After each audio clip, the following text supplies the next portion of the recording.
જાફરાબાદમાં પ્રથમવાર દરિયા કિનારે સિકોતર માના પ્રાંગણમાં ડીઆઈજી પ્રવીણ સિંહ માલ દ્વારા રાષ્ટ્રધ્વજની ઉજવણી કરવામાં આવી હતી. લાઇટ હાઉસ સિકોતર માના મંદિર પાસે ગાંધીનગર મરીન પોલીસના ડીઆઈજી પ્રવીણ માલ સાહેબની સાથે મરીન પીઆઈ ઈસરાણી તેમજ પોલીસ જવાનો તેમજ રાષ્ટ્રધ્વજને પ્રથમ વખત દરિયા કિનારે લહેરાવવામાં આવ્યું હતું, જેમાં ખારવા સમાજ, કોળી સમાજ, મુસ્લિમ સમાજ તેમજ બોટના પ્રમુખો, પત્રકાર મિત્રો સાથે જાફરાબાદના લોકો જોડાયા હતા અને સલામી આપવામાં આવી હતી. જેકેસી ગુજરાતી સાથે કાઉશાકનો છે જાફરાબાદ. મરીન પોલીસના વિસ્તારમાં આવે છે. જાફરાબાદ મરીન પોલીસના વિસ્તારમાં આવે છે. અમરેલી જિલ્લાનો આ એક ભાગ છે.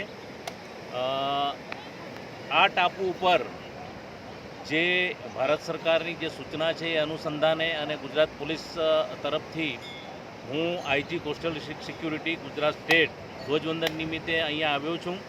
આ વિસ્તારના માછીમાર ભાઈઓ અને આ વિસ્તારના સમગ્ર લોકો જે માછીમારીના ધંધા સાથે સંકળાયેલા છે અને અન્ય ધંધા સાથે જે લોકો સંકળાયેલા છે એ સૌને હું આ 79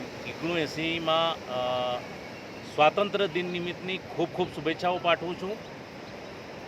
કોસ્ટલ સિક્યુરિટીની વાત કરીએ તો સમગ્ર ગુજરાતમાં 22 મરીન પોલીસ સ્ટેશન છે અને આ 22 મરીન પોલીસ સ્ટેશન પૈકી જાફરાબાદ મરીન પોલીસ સ્ટેશન એ એક અમરેલી જિલ્લાનું મરીન પોલીસ સ્ટેશન છે.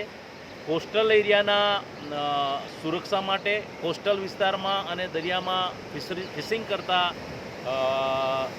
ફિશરમેન માટે સુરક્ષા અને સાથે સાથે દેશની સુરક્ષા માટે આ મરીન પોલીસ કામ કરી રહી છે અને હાલમાં સમગ્ર ગુજરાતમાં મરીન પોલીસની જે કામગીરી છે એ ખૂબ સારી રીતે થઈ રહી છે.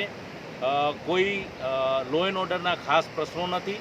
ફરીને હું આ બાબતે આજના આ સ્વાતંત્ર્ય દિન નિમિત્તે ખૂબ ખૂબ શુભેચ્છાઓ આપું છું. Thank you.